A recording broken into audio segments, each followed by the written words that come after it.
This is Tommy's Outdoors 115. And folks, just a quick reminder that now you can rate this podcast on Spotify. Spotify rolled out this option to rate the podcast. So if you're listening on Spotify, go in there and leave a 5-star rating. It's a great help for me and for the podcast. And if you're listening on Apple, you always could leave the rating in there. So 5-star rating on Apple. And on Apple, you can also write a review. That's a great help to write a review. All right, folks. Today, we're dealing with the difficult subject of coexistence with large carnivores, with human coexistence with large carnivores. And I know that many of you are waiting for this episode of the podcast. It is kind of related to rewilding, but we're not going to talk about rewilding today. We're going to specifically focus on coexistence with large carnivores. And folks, our guest today is Dr. John Linnell. John Linnell works as a senior scientist at the Department of Terrestrial Ecology at the Norwegian Institute of Nature Research and as a professor at the Department of Forestry and Wildlife Management at the Inland Norway University of Applied Science. John is a well-known expert in the subject of coexistence with large carnivores, and John is awesome. Many of you knows John, and so I am super excited to bring you my conversation with John today. Majority of that was spent discussing wolves and why it seems that coexistence with wolves is more difficult with other carnivores like bears and lynx. And this ties nicely to the previous episode of the podcast where we talked about bears and rewilding with bears and conflict with bears. So today we're gonna talk about wolves and compare like why, even though coexistence with bears is difficult, then maybe it looks like coexistence with wolves is even more difficult. I'm sure you will enjoy this episode of the podcast. And again, those of you who are watching me on YouTube, you see my t-shirt, very outdoorsy forest green Tommy's Outdoors logo t-shirt. You can buy those t-shirts on tommysoutdoors.com t-shirts. They're selling out pretty fast, so I hope you still can get the size you wanted. And finally, you can support me in what I do by buying me a coffee. You can go to buymeacoffee.com/Tommy'sOutdoors, the link in the description of this show. I am editing those episodes even extremely early in the morning or late at night because I have a day job. So this is how I'm rolling. So any additional caffeine is greatly appreciated. So if you decided to buy me a coffee, then I am sending you my personal thank you. So that's it, folks. And now, without any further delay, Professor John Linnell and coexistence with large carnivores.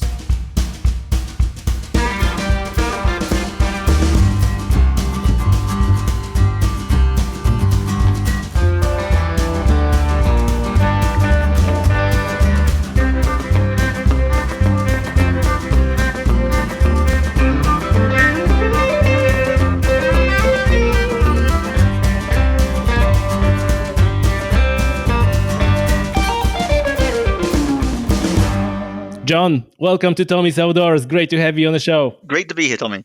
Glad you make a time. And listen, what you do is like a bang on what we do here on the podcast, human-wildlife interactions, human-wildlife conflict.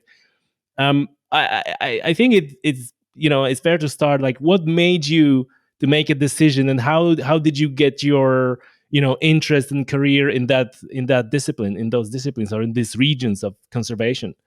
I don't think anybody really starts out thinking, hey, I'm going to work on human-wildlife conflict, because no one, well, hopefully no sane person kind of wakes up in the morning and says, hey, I want to spend my life dealing with conflicts, right? That's not exactly the type of positive, motivating thing. So the conflict bit, I think this comes as a automatic consequence of actually working on wildlife. That sort of as soon as you start dealing with kind of wildlife in the modern world, which like a planet with however many billion people we are squished into a small space, and wildlife, you're almost inevitably going to end up encountering conflicts. And this often comes, I think, as a kind of a bit of a shock to many people, because everyone really gets into wildlife because people love wildlife. They either love it or they have a fascination for it. And this can come, from many backgrounds, right? It can come from, like me, I just kind of grew up just enjoying wildlife, seeing a fox in the garden or a badger in the garden or a seal swimming down in the harbor. These were like little magical insights into this kind of parallel world out there. Like if you can't see fairies and leprechauns and goblins and things, well, then seeing wildlife is a good second best. They're living this little parallel world below our radar screen, and occasionally they show themselves to us. You get this little glimpse, maybe a stoat, pops up, and you see it for like 10 seconds before pop, it's gone again. And this kind of creates this kind of fascination, right? Other people come from different backgrounds. They come from, hunting, fishing, farming. So it's many entry points that bring you into a situation where you're fascinated with wildlife. And then you sort of start, kind of getting education and adopting this as a profession rather than as a hobby. And then suddenly you begin to bump into the backside of it, that maybe not everyone shares that same fascination. Maybe your magical encounter with an animal, maybe some people are scared. Maybe some of the animals come into conflict with interests that people have. Or maybe just people just have a different value set, and maybe they don't value having these other things out there. And then suddenly you encounter these conflicts. And at first it's quite hard because you're there for this kind of enthusiasm, fascination, all these positive things, and suddenly you're bumping into somebody who confronts you and says, no, I don't agree, or I don't share that, or I completely come from a different place. And that is quite kind of challenging, I think, when you encounter that. That's true. I even heard when I don't remember the name of the guy. He said like conservation is managing conflict. Yeah. Unfortunately, it is, and like I think we'd all love, that if kind of conservation was simply about sharing enthusiasm, but it isn't that. It really is about just kind of recognizing that all the people around us, all of us are individuals, and we sit with very different interests, different values, different experiences, different tastes and preferences, and simply we have to kind of find a way to accommodate all of these different kind of perspectives. Yeah. And these kind of differences, it's not just like differences about which kind of football team we support, or if we like to have pizza on a Friday or taco, or, do we like pineapple on the pizza or not, or such existential questions. But these questions also extend to how we view wildlife. Yes. And then ultimately that even extends into simply how do we view the role of people in the natural world? Are we dominant? Can we take everything that we need? Do we have to show consideration to other species or not? These are fairly fundamental questions, and everyone has their different and equally legitimate take on that.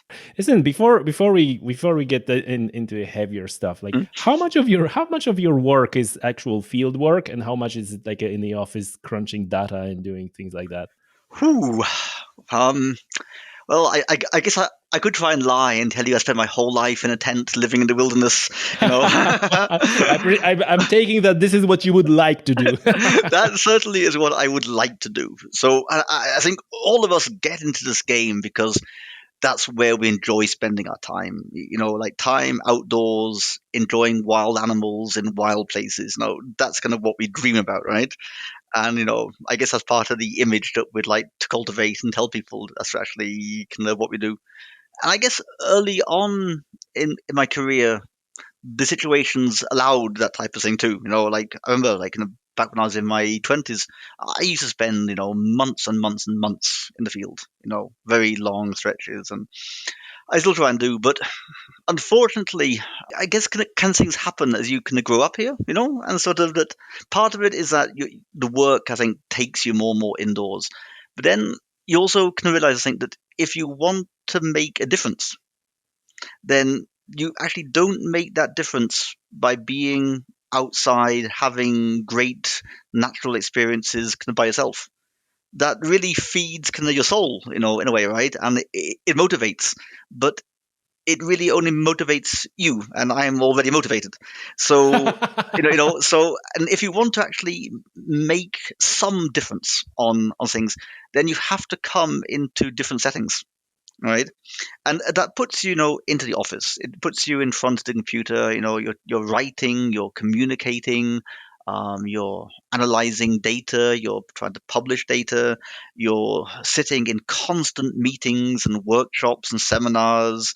You're spending time talking to a guy in Tralee on a podcast. Yeah, thank you. I appreciate it. Like, so these are all the things that time that takes you away from being outside, but it's where you can begin to try to make a difference. You spend time teaching students, trying to communicate enthusiasm. So I guess inevitably you get more and more pulled inside.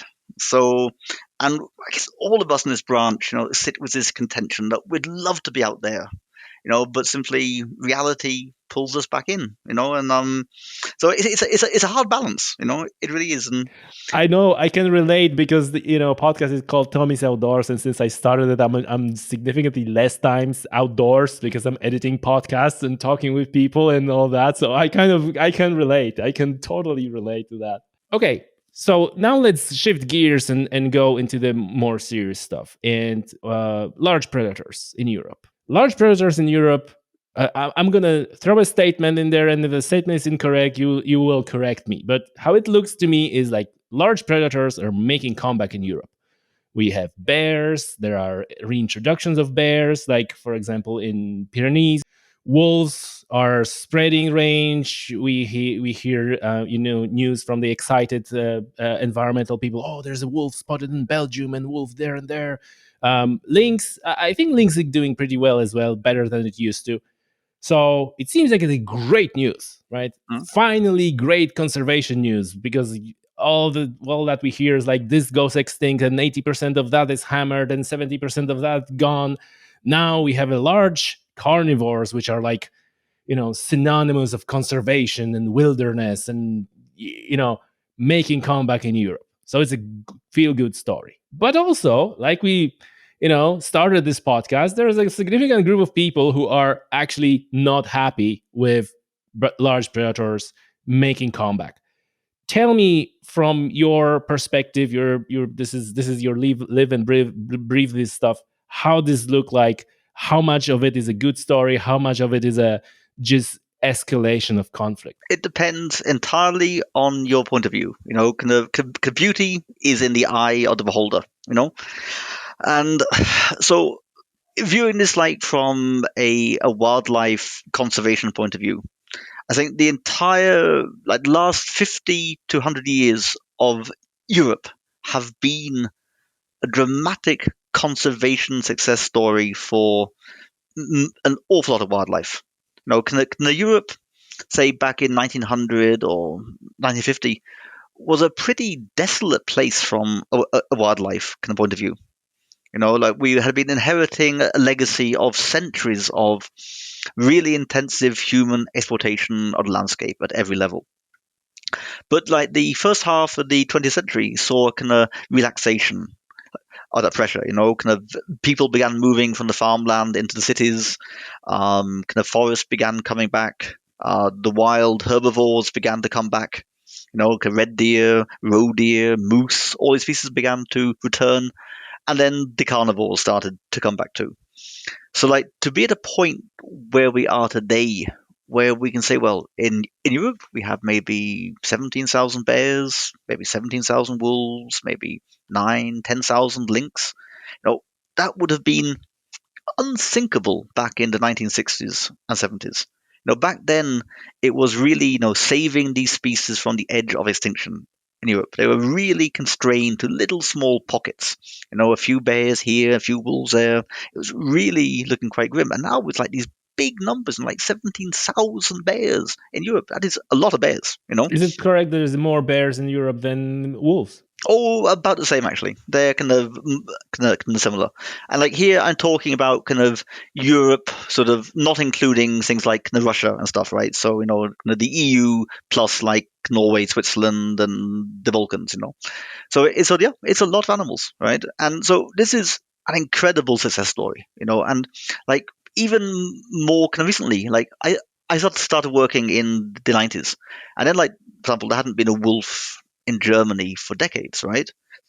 But today there's nearly 120 wolf packs breeding in Germany.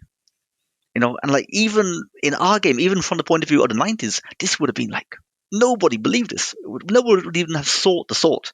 And today it's actually happened. So that is a very, very strong kind of conservation success story. And in general, kind of Europe is the home of many, many kind of similar conservation stories for many bird species, for many things, right? Obviously, we have many bad stories too, right? No, it's no shortage of species who are in trouble, but somewhat kind of paradoxically, these bigger species like the large herbivores, large carnivores, these things actually are remarkably adaptable. So often we think that the big things are the vulnerable things and the small things kind of survive, but actually the big ones seem to be incredibly good at adapting both to the human landscape and to the changing landscape, with kind of climate change and land use change and stuff. So these species really do make it, in contrast to many smaller species that really struggle. So those of us who are fascinated by the big furry kind of charismatic things, in a way, are quite luckily placed in this kind of thing, that we're the ones who can actually allow ourselves some conservation optimism.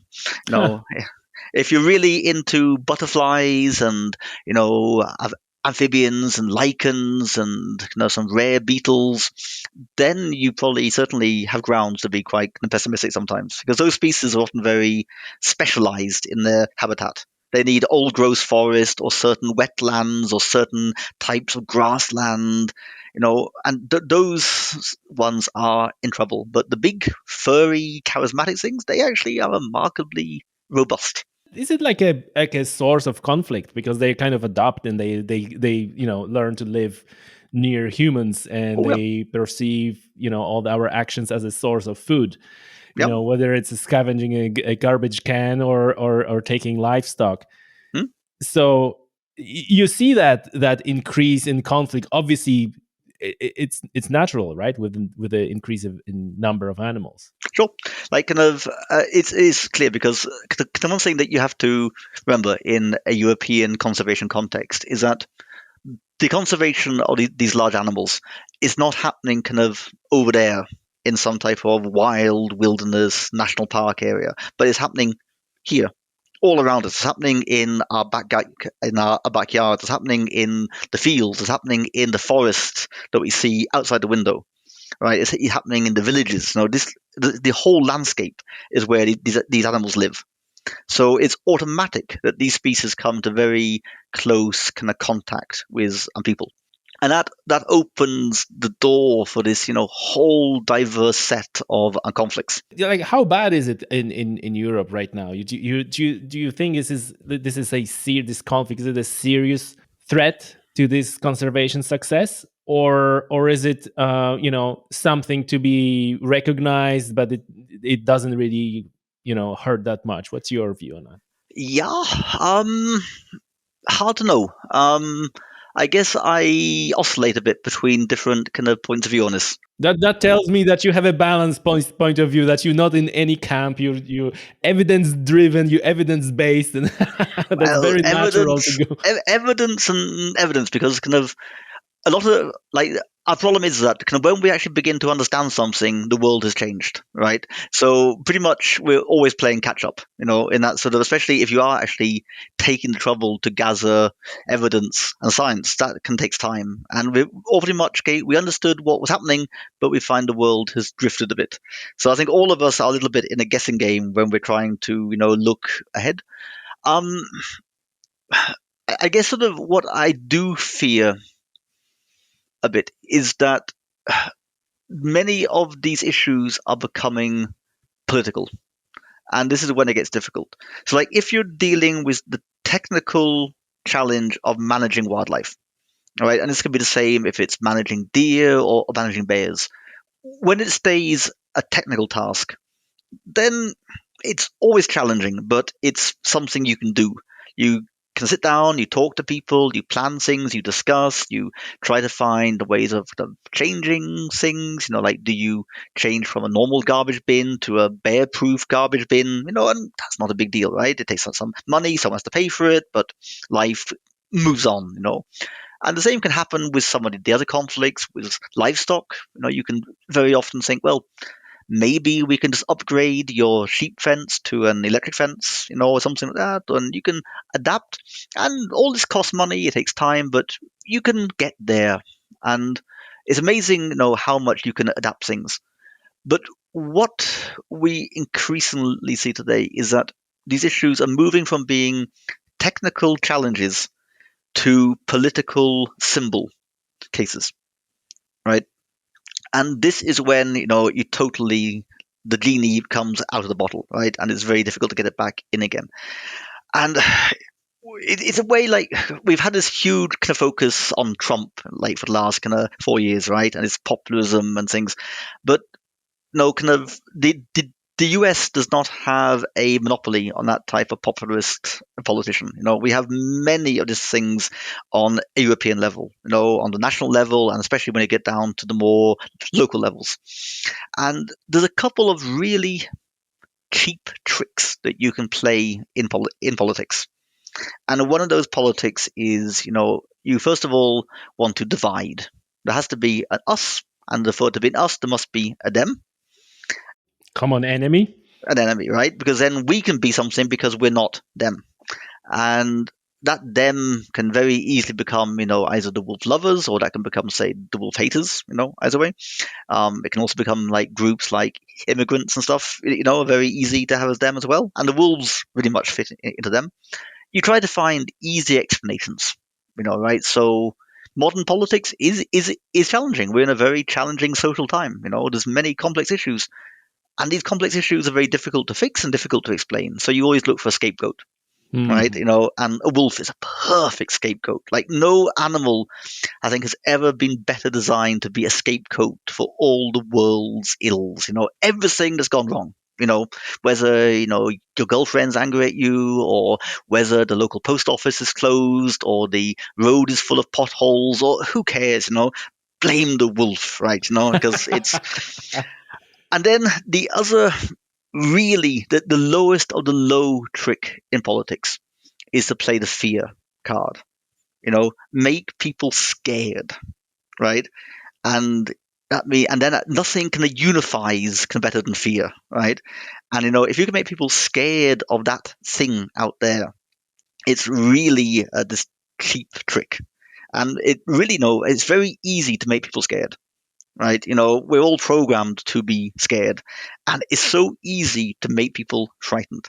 Like, that can be the fear of the wolf, right? It's going to eat you type stuff, or else it can be the fear of the wolf conservationist, and it's so easy if you go into a rural landscape, trying to, say, get votes, and you create this image, of these, these urban kind of vegetarian, cafe latte drinking, wolf lovers, and they're going to bring back the wolf, and it's going to be the end of the world. They'll take away your hunting, take away your fishing. They'll close down the farm. The school will go. The priest will leave. The post office will close. Rural life is going to go to hell, and it's all because of the wolf. And just shoot a few wolves, and then everything will be better again. And like sort of, it's so easy to sell this, right? It's simple, it's easy, it's visceral, and many politicians are playing that card. So either they do it with immigrants, they do it with wolves, they do it with bears. There's always something that you can blame, right? And we see this more and more. And this is what I fear. This is where my fear is that it's becoming symbolic politics. And the wolf can survive many, many things, but surviving being turned into a political symbol in a populist kind of arena is going to be, I think, the greatest challenge wolves are going to face in the coming years. But that can also work the other way in favor of wolves, right? Mm-hmm. It does. We can, like, I think that we're jumping a little bit, but it's okay. Let's keep on wolves because they are like like you said, such an icon and political icon as well. I think like one of the examples is Poland, where I think that political image kind of wolf benefited because as far as I'm concerned, you can correct me if I'm wrong, that in most countries there's a Annex 5 where there is some management allowed, and then there's the Annex 4. Maybe I'm just changing the numbers where they're critically endangered and protected. Full stop. And I think like in Poland, for example, we have this where wolf there is a conflict, but because of actions of celebrities got involved and so on, there's like no management of wolf, and that so you can argue that on one hand wolf benefited from that, and we have a lot of wolves in Poland. On the other hand, again, the conflict, it doesn't do anything to address the conflict, because that's kind of that tactic goes from both sides. Did I get that right? Yeah, well, so to just sort of clear up a bit, the issue of kind of the legal framework in which wolves are managed, in the EU countries is governed by the Habitat Directive, right? And different species are attached to different annexes. Okay, and so you have the Annex 4, which is like strictly protected. Oh, so I got it right. So I got it the other way around. Okay. Exactly. So Annex 4 is strictly protected. Annex 5 is where sort of you're allowed to a greater flexibility in how you manage species. Basically, you can treat them like a normal game species, with kind of hunting and quotas and things. You still have to achieve the same conservation outcome, right? So it doesn't have any effect on what your goal is, but the annex does limit or not the means that you're allowed to use to reach that goal. So in many kind of European countries, wolves are strictly protected, which cannot often be a source of a conflict among hunters and farmers. Mm-hmm. But in other countries, they are also on Annex 5, where you actually have this kind of flexibility to allow hunting. Like, for example, in Estonia, Latvia, Lithuania, hunting's allowed. They still have very successful wolf kind of conservation activities there, and the wolves also are doing great, but they are allowed to hunt them in a regulated way. Poland, like I say, is kind of exceptional because the wolves there are legally on Annex 5. So Poland has the flexibility to decide for itself how it chooses to manage its wolves. Oh, okay. So this is where I got it wrong. So they are actually on Annex 5. They are. So in theory, there is nothing preventing Poland from deciding to utilize, say, some form of sustainable regulated hunting for wolf management. But they have domestically chosen to not utilize that freedom and to treat it as if it is a strictly protected species, as if it had been on Annex 4. So this is sort of, like Spain has actually just passed the same goal. Also Slovakia recently has also done that as well. So quite a few countries have done this. And it's very kind of controversial as to what the impact of this type of strict protection versus a more hunting-based management is, because it's a thing that also it's controversial because we really don't have the evidence, I think, either way. Like we do know that you can conserve wolves and you can hunt wolves, right? So it's no contradiction between allowing hunting and achieving conservation. So that works for all of the wild herbivore species. We know it works for bears and wolves. So you can manage hunting in a certain way that it does not damage the ability of the population to survive. So that is not a technical contradiction.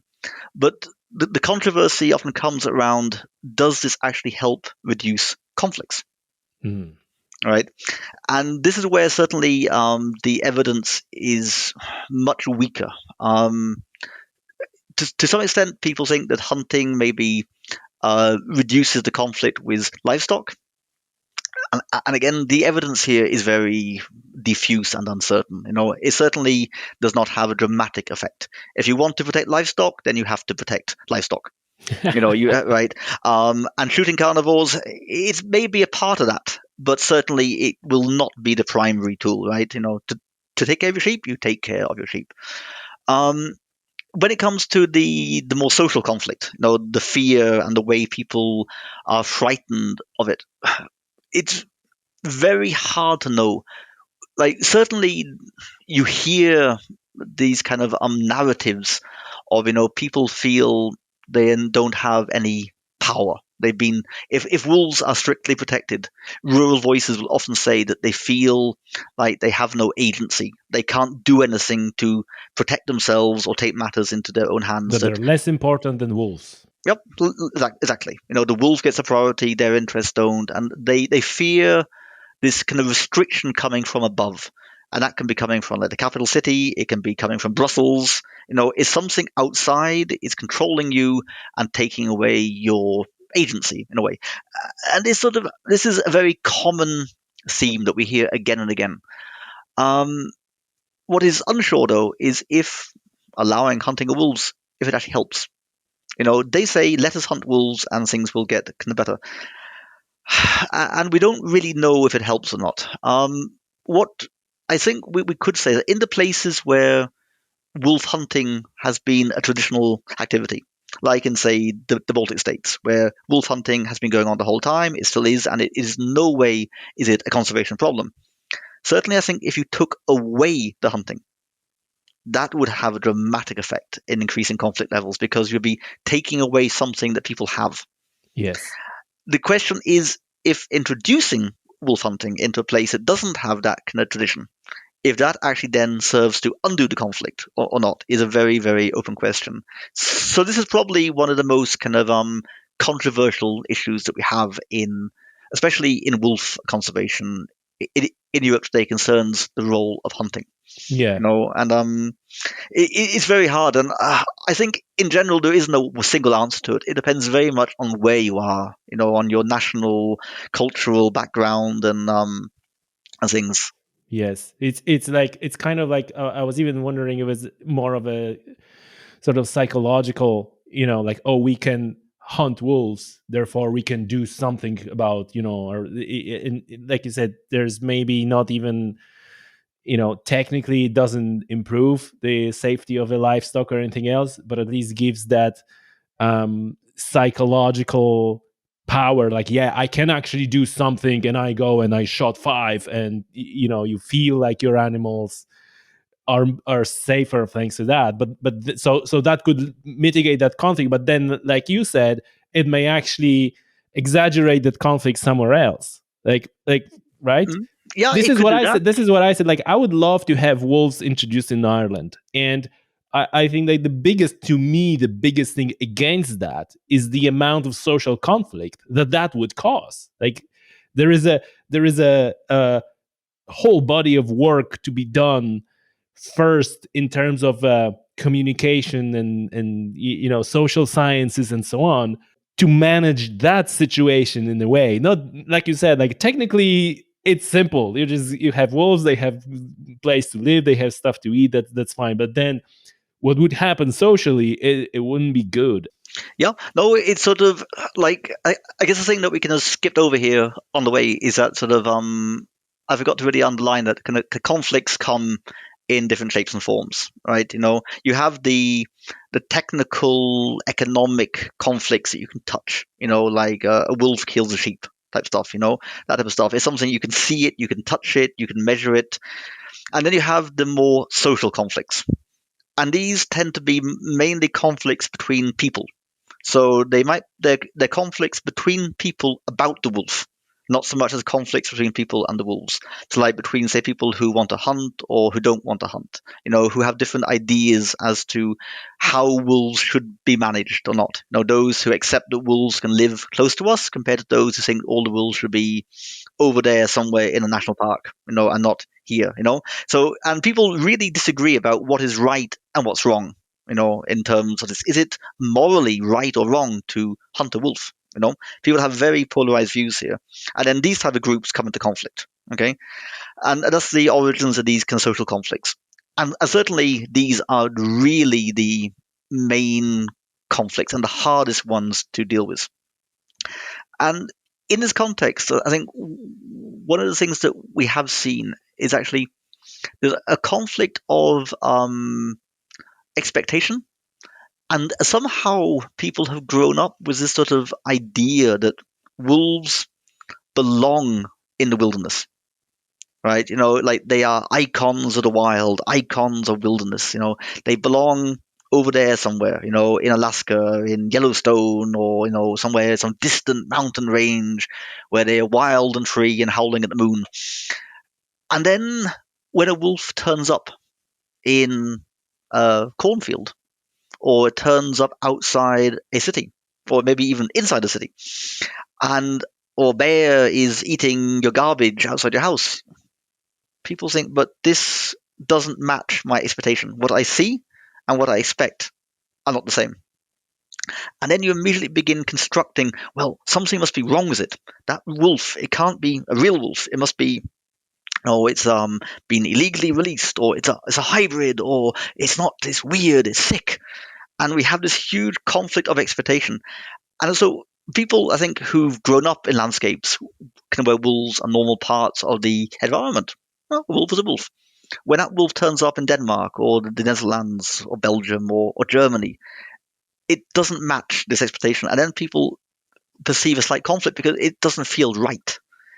And I think this would be even more true, like for Britain or for Ireland, which hasn't seen a wolf for 250 years or 300 years, So I think simply people. Well, I don't know, but I'm just expecting that people would have a major sort of obstacle just to expand their view of the British or the Irish landscape to actually include a wolf in it. Like a fox, a badger, they handle that, right? Yeah, but I think that this obstacle comes from not from the wolf, but from people. Because in this is something I said on the podcast like many times, like in any other country, the wolf can just show up. They just can turn up in Netherlands or Belgium. And in the UK and in Ireland, a person actually needs to have a permit and need to put that wolf in a crate and ship them over and release them. And that is absolutely not something that people can swallow, I think. That involvement of because this is them, right? Brought wolves, and in that picture the wolf disappears because there's these people who actually brought the wolves here. They just cannot turn up on their own devices. I think this is the biggest obstacle. Certainly, like the wolves in Europe have not been reintroduced anywhere yet. Their expansion has been entirely driven by themselves. But like, say, for lynx and bears, where we have had reintroductions, certainly it appears that the reintroduced populations are much more controversial than the places where they expand by themselves. And like you say, it's because if they expand, then it's kind of an act of God, or it's natural, and there's no one to blame, right? And I think most of us would view that the wild animals are in a way innocent, right? They aren't planning evil things, right? But if someone has consciously done this, then it's not an act of God or an act of nature, but it's actually a human act. And then certainly it is very easy to say it was them, And then the responsibility, but also it attaches in responsibility, that then suddenly you are responsible for your bear or lynx, whatever it is, it's your one and it's not behaving properly, therefore you are responsible. Whereas if it's come by itself, well, okay, we don't like its behavior, but it's responsible for itself, And so certainly the reintroduction context is always going to be much more challenging than natural expansion. Definitely. It's part of this comes out too in that we have all these wonderfully fascinating conspiracy theories surrounding wolves.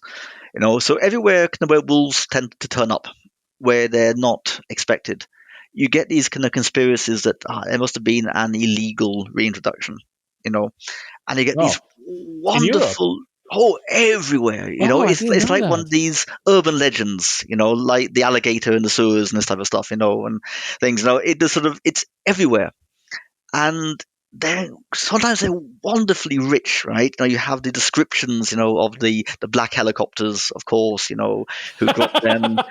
You have this. Dropping wolves. Of course, yeah, that's everywhere, right? Oh And God. these go back to the 70s, right? And they keep coming up again and again and again.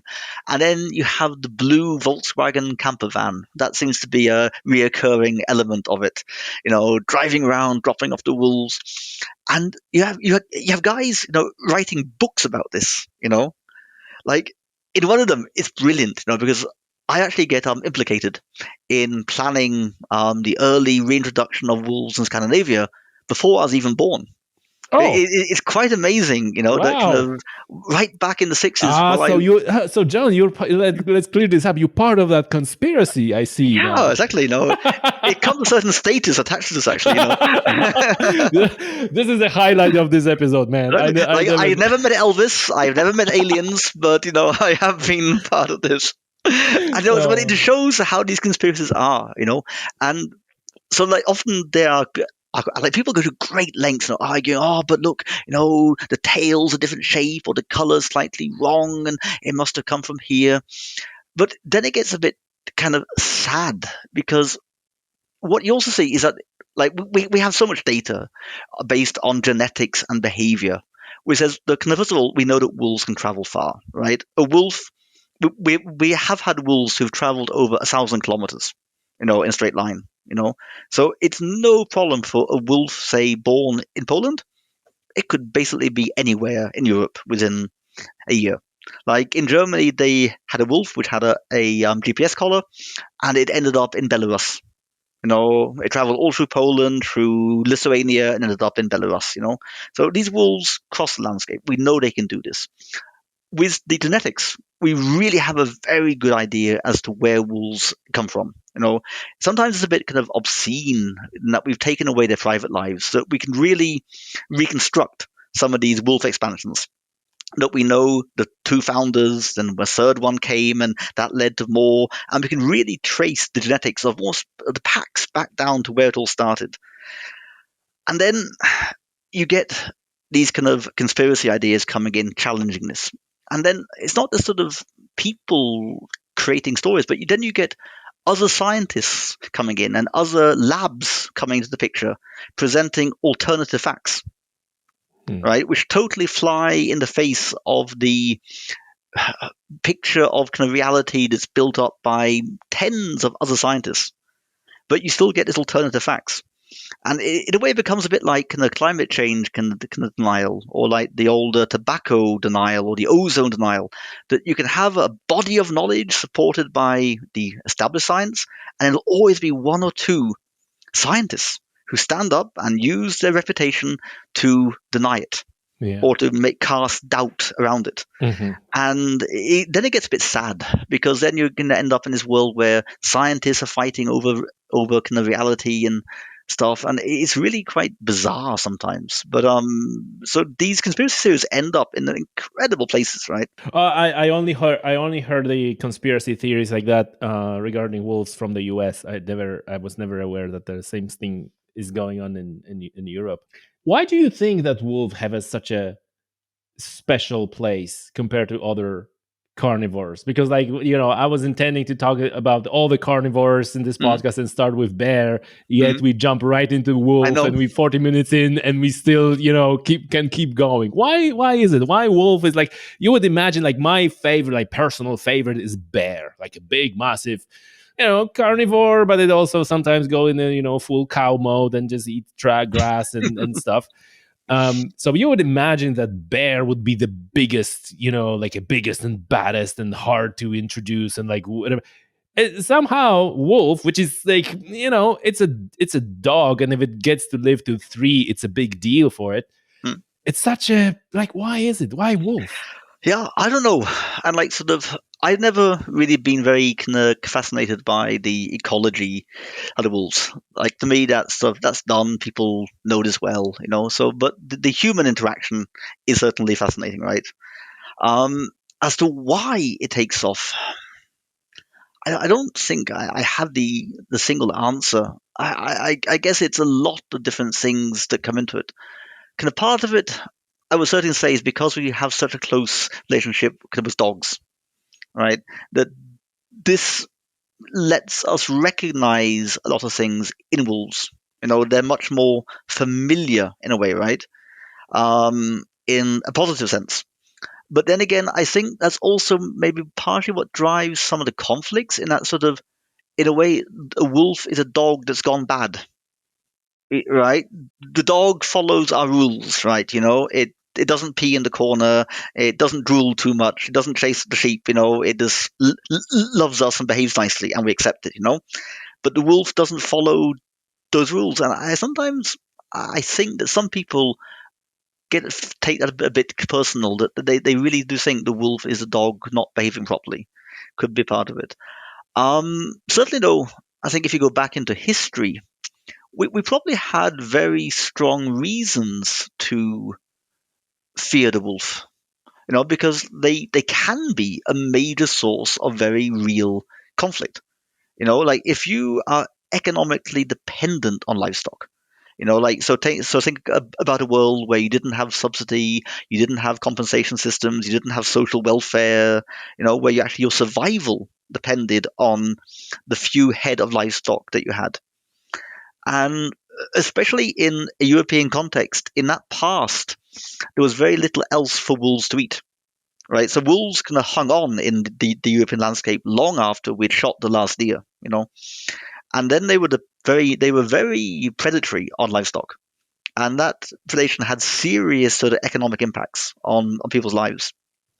So certainly we had plenty of reason to actually hate it from a simple, pragmatic economic point of view. And also in the last maybe 10, 15 years, I think our view of the danger that wolves pose for human safety has also matured an awful lot. That there's been an awful lot of historical work, digging through archives and different sources that really construct a picture of wolves as actually being a not insignificant threat to human safety in some locations and some periods of time. If we go back to periods, say, when wolves had rabies, this was a truly terrifying prospect. That the historical accounts that you can read from Germany, Italy, France, Spain, like from the 1700s, 1800s, are nearly identical to what you read from, like, say, a modern medical or veterinary journal from India or Iran or China or somewhere. And you have these stories now of this totally crazy wolf, running into a village, biting at everything, cats, dogs, cows, people, sheep, anything in the way, biting, and then running on, maybe going kilometers to the next village, same story, biting, everything, until some brave people would maybe trap it, surround it, and beat it to death with spades and pitchforks and broomsticks and stuff, often risk being bitten too. And if you're bitten by a wolf that has rabies, you pretty much sign your own death sentence. If you, in the days before vaccination and post-exposure treatment came along, you were basically signing up for what is probably the most horrific deaths known to humankind, right? Rabies is not pretty, and it is 100% fatal, without treatment. So it's very easy to see how this could have really shaped our fear of this animal. So, and then it also provided a perfect symbol. Even back in the past, the wolf was kind of weaponized, right? As a religious symbol of the devil and everything that's wrong. And so the poor wolf, it really was a kind of problematic animal, and then it got kind of weaponized in a way, in its own times, kind of populism and stuff. So what you said, it was sucked into the politics all the time, like the church loved to have the wolf as the symbol of everything that's wrong and stuff. So it's many reasons, both real and imaginary, I think, had combined to create it, and partially because it was so demonized, that made it the perfect symbol for the revisionism of the environmental movement in the 60s and 70s, where when we're trying to negotiate a new relationship with the natural world, right, that wasn't based upon total domination and destroy everything, then in a way you look for the extreme symbols and you try to rehabilitate them and turn them around. Yeah. So then the wolf gets turned backwards into this opposite symbol of, we bring back the wolf and everything will be perfect with the environment. All of our environmental problems will disappear if we bring back the wolf, which again is a weaponization in a way, right, of it to suit someone's agenda. So it's just somehow it's just the perfect symbol for polarized views. And that makes it kind of fascinating from an academic point of view.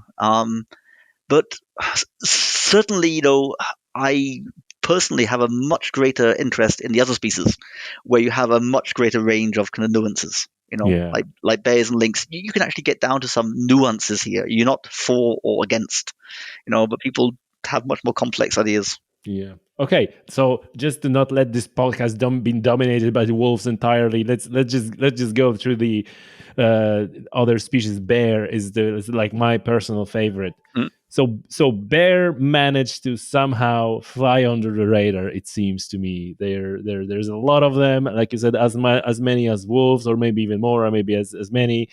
You seldom hear bears being or maybe I'm wrong, maybe probably in Pyrenees when they were introduced there's a different story. You can tell me now whether, but it's nowhere near the situation with wolves what's happening with bear. Exactly. Like you certainly do have some local flashpoints where bears become the big bad wolf in a way, right? Mm-hmm. And certainly the Pyrenees in France have been one of these flashpoints. But I think we've always had a much more nuanced view of the bear. Like, no one doubts that bears can be dangerous, right? You end up in the wrong side of a bear on the wrong day, you're in trouble, But that sort of seems to be much more widely accepted. People know that risk and they seem to be fairly happy to accept that, especially if you have any experience with being outside in bear country. It's not something that you really think about, at least not in a European context. I've been in Alaska, and there where you encounter kind of grizzly bear tracks. You're holding your pepper spray can in two hands, just in case, right? But in Europe, you hike around, in the Balkans or the Carpathians, and you don't even think about it. You see bear tracks, and, oh wow, that's nice, So even though we do know without doubt that bears can kill people, we don't have the same overreaction to it. But throughout history, though, bears have had this very different status. I think part of, and it's been a status with a lot of respect in it, and also I think we express an affinity to it. So, like, a wolf may have an affinity with a dog, but I think the bear is something that we have a personal affinity with. That we attribute an awful lot of human characteristics to the bears. And part of this may come, I think, from the fact that they do occasionally stand up on two legs. If you can skin a bear, it does look quite human. It has hands in a way, paws, 5 fingers, and it's just somehow a lot about it is something that we directly have an affinity to it, and also we attach sort of qualities like brave and noble and strong to it. Mm-hmm. Right, whereas like in the past, wolves always scared and cunning and sly and nasty. The bear had this noble thing. So it's many different things we think have been acting and interacting here to create a sort of a very different relationship. Like in some of the more kind of more ethnographic studies that we've done in places like, say, the Balkans, where people have a much more kind of traditional lifestyle. They talk about bears as individuals. They have, we have the bears here, they're nice. Oh, there's another bear over there. Oh, he's a bit of a grumpy one, that one, So maybe we might shoot him, But these ones here, they're good because they're good bears. They behave themselves and we know them, we see them every year. But the wolf, is always this, universally the They're wolf not is something. individualized. They're not Yeah, exactly. individuals. You demonize in a way, but bears become individuals. So it's so many things there, and like it's not an accident that we all have a teddy bear in our bed. That's right. That's right. Yeah, cuddly teddy bear and like you're Exactly. such a bear and like whatever. Yeah. No, and sort of, I think that also has an effect. Like, obviously, it came about that we picked the bear probably because of some reasons, but the fact that we have them, I think, leads to a bit of a kind of self-reinforcing cycle. Is it also a fact that they're not like 100% meat eating animals? They eat berries and they're Sure.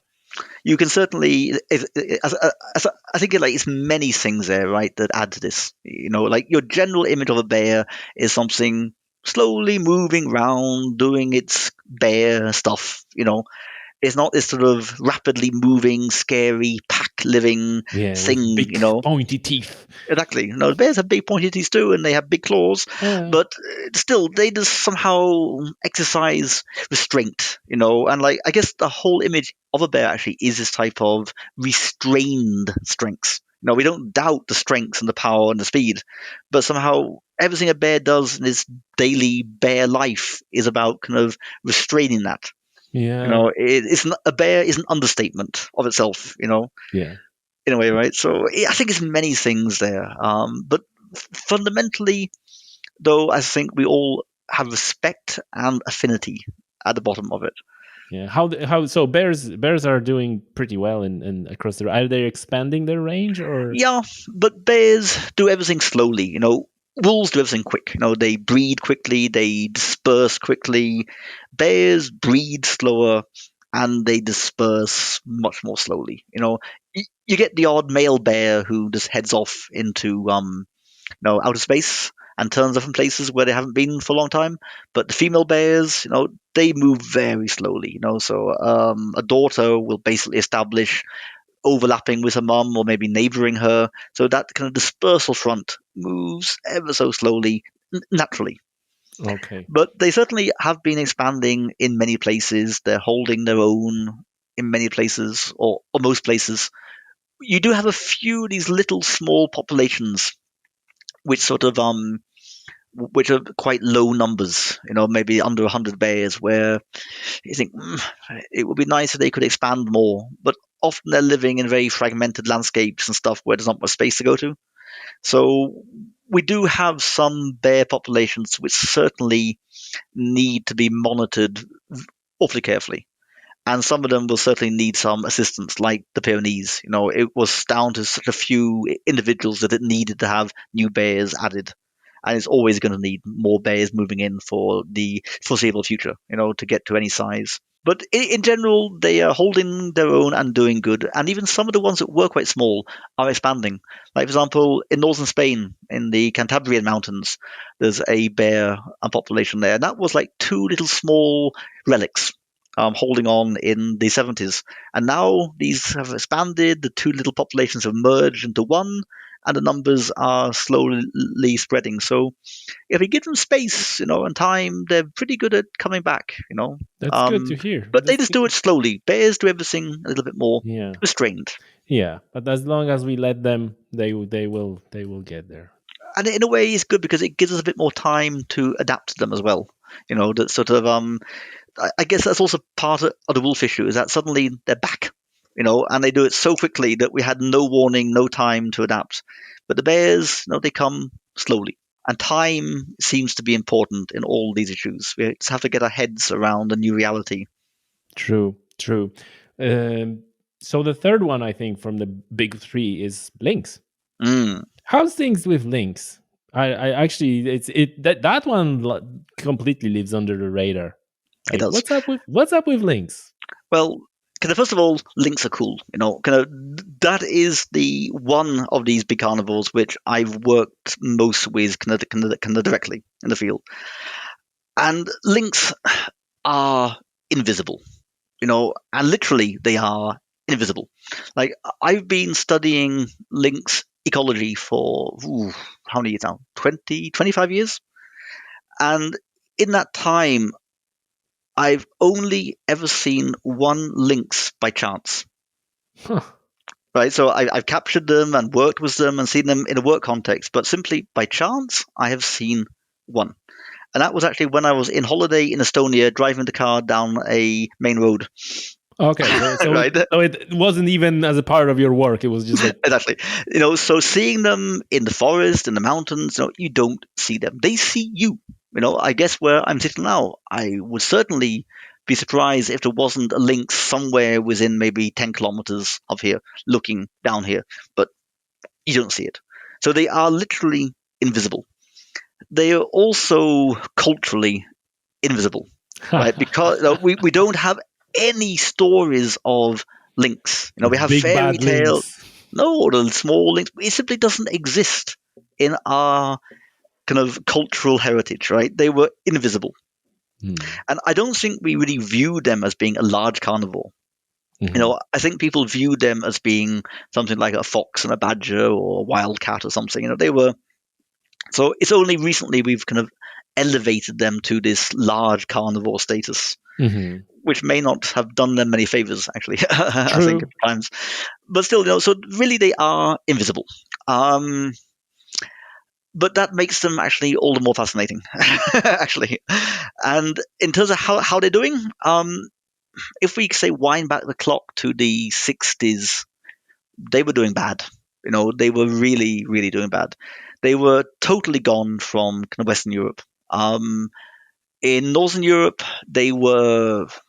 It wasn't like a habitat loss or hunting, because if they're invisible and we don't have any strong cultural or associations, then I presume there wasn't like a massive persecution or anything. So it must have been habitat loss, is it? I guess it was habitat and also loss of prey.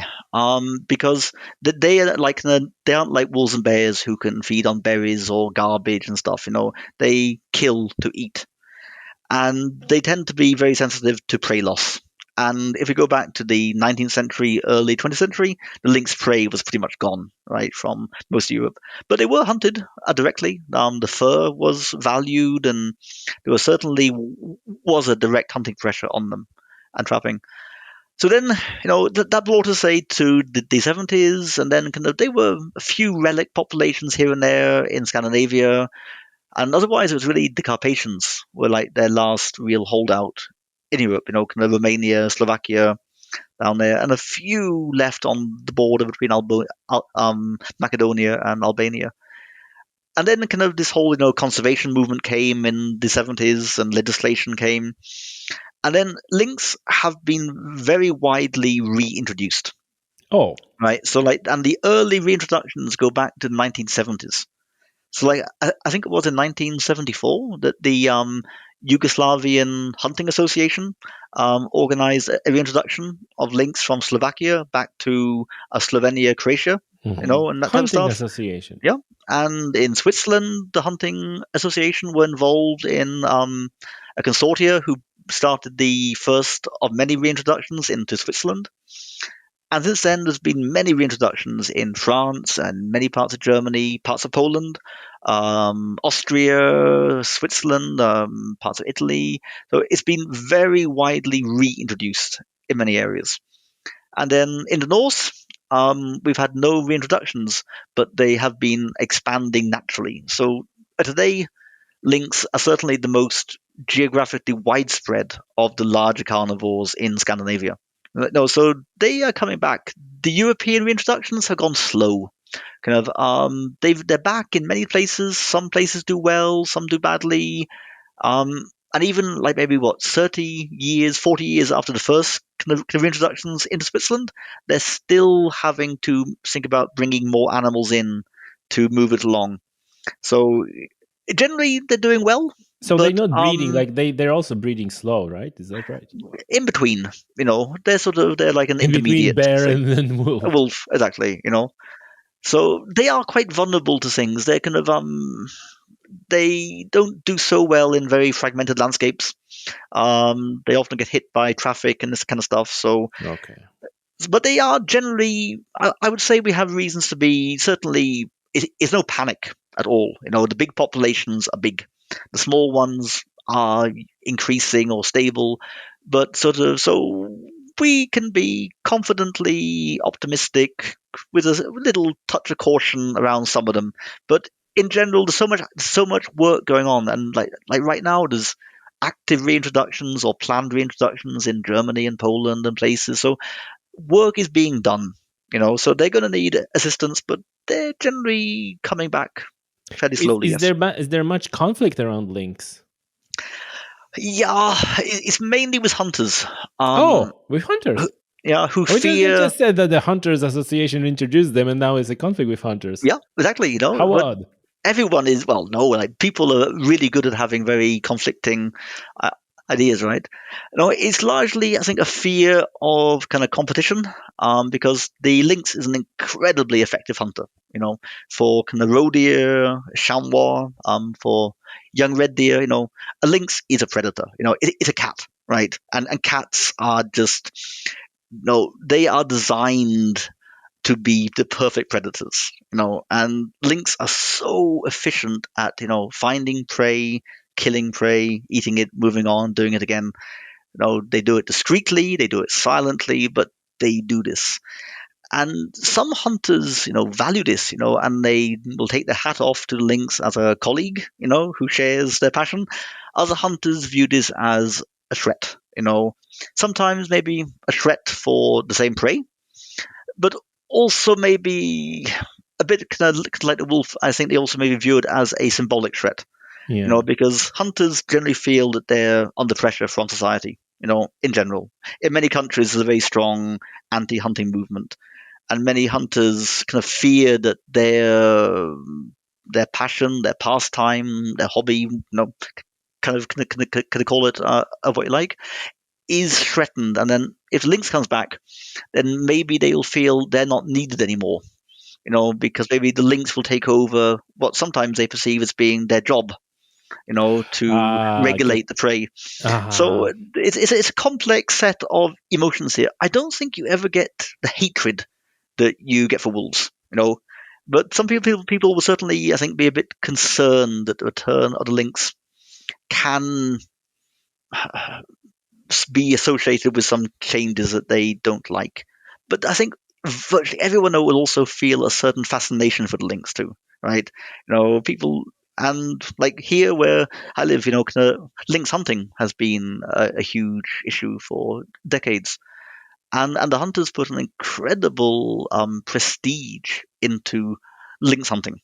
It's an incredibly challenging species to hunt. It takes skill. It's maybe something they succeed with once in a lifetime. Or will they bite them to hunt them, or they're just? No, it's mixed. Sometimes they use box traps. Sometimes dogs. Sometimes it's large hunting teams. With dogs. Gotcha. So it's many different approaches. But the interesting thing is that these people who hunt the lynx, those are the people who know that animal. Because they have spent, I don't know how many days out there in the forest following lynx tracks in the snow. They are searching for them, looking for them. So they actually, of virtually all the people who we talk to, they're the ones who have the easiest time to relate to the type of scientific knowledge that we produce, because, well, they've been out there, they've experienced it, they've spent the time with the animal in that terrain, and they will virtually all attribute an awful lot of respect, to that cat. Because they know they spent 2 or 3 days slogging down that track in the snow, and the lynx probably went there in half an hour, up that mountain, down the mountain, across the river, up the side, bonk, and they're plodding along day after day trying to catch up with it. So they've lived it, So no, it's quite an interesting kind of contradiction to many people. This, I think, actually, these kind of complex views hunters have. I see this all the time, and that only reinforces the fact that this is very complex, and there's no like a even group like hunters or farmers. This is not like a one homogeneous group, and there are different groups within that, and they have different opinions and wants and fears and so on and so forth. Listen, John, we're gonna be wrapping this up slowly. What would be your advice? Let's say let's frame it as an advice for people who are conscious and they like these animals and they like to have wolf and bear and lynx around. At the same time, they perfectly aware of the conflicts. They perfectly aware of losses and problems that might bring. Whether these people are in NGOs, whether those people are in hunting organizations, or maybe they're just individuals. What would be your advice? I guess there's a couple of words which come to mind. So one of them would be that I would guess kind of sustainability comes to mind. And here I'm not talking about kind of recycling plastic and stuff, but I'm talking about playing a long game, right? That for none of these species are we in a crisis, right? We got to the stage now where the crisis happened back in the 70s and whatever 60s and stuff. We're through that kind of bottleneck. All of them have big populations. We have multiple populations. Most of them are doing well or stable. So these species are not going to disappear anytime soon. So we can, in a way, relax the shoulders a bit, I think, and to just think the long term that what we have to do is find a way to build that long term sustainable relationship with these wild animals in our shared landscapes. And I don't think we actually know how that looks because we never really tried it. Our entire history has been one of either active persecution or simply not caring, you know. And that brought us, for most of the species, to the edge of extinction in, say, the early to mid 20th century. So we've never tried this, well, let's actually live kind of together. Mm-hmm. So we don't actually know how it looks, and that's why we have these debates about, should we hunt them, should we not hunt them, should we reintroduce, should we let them come by themselves? We simply don't have the answer. So we need, I think, just to slow it down and be a little bit less kind of overconfident in that we have the answers, and just try to find a way to build a sustainable relationship. So that's the first conclusion. I would say the second word is that we have to be emphatic. Um, and that sort of the prerequisite for conservation of anything is that we have a certain empathy, right? That we base it upon a value choice that we actually want to have these animals out there. We don't need to have them out there, but we make a choice that we want to because we emphasize with them, that we think the world is a better place when we have them out there, right? But we need to be very careful about the way that we display that empathy because we also, first of all, we shouldn't emphasize too much, and that we shouldn't romanticize it. A wolf, a bear, a lynx, these can be difficult neighbors.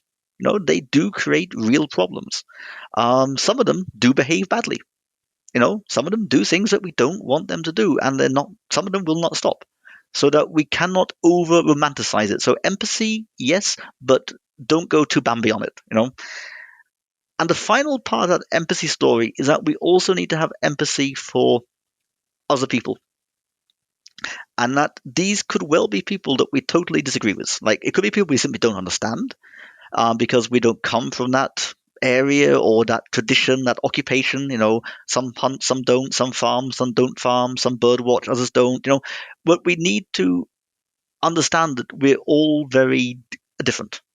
And that some people have very different takes on things, they have different values, and we have to have a sustainable relationship with these people around us. We have to live surrounded by people that we may not agree with, right? And we somehow have to find a way to live with them. We may agree on some things, we might not agree on other things, and this works. And we have to keep on being aware of this, that we will not get everyone to agree with us. And that we need to somehow find some way to negotiate differences of opinion. Yes. And come up with answers that maybe we don't like everything, but maybe if it doesn't violate our bottom line, then maybe we can accept it. So this is sort of expanding that empathy thing to, I guess, to embrace pluralism. That we have to accept that people are different, and somehow we need to share space, not just with large animals, but also with our neighbors and other people around us. So sharing space is complicated, right? And sharing involves give and take. And this extends to the human and to the non-human members of our landscape. That's a perfect summary. John, thank you very much for your time. It's been a pleasure talking with you and very educational. Thank you. No problem. Absolute pleasure.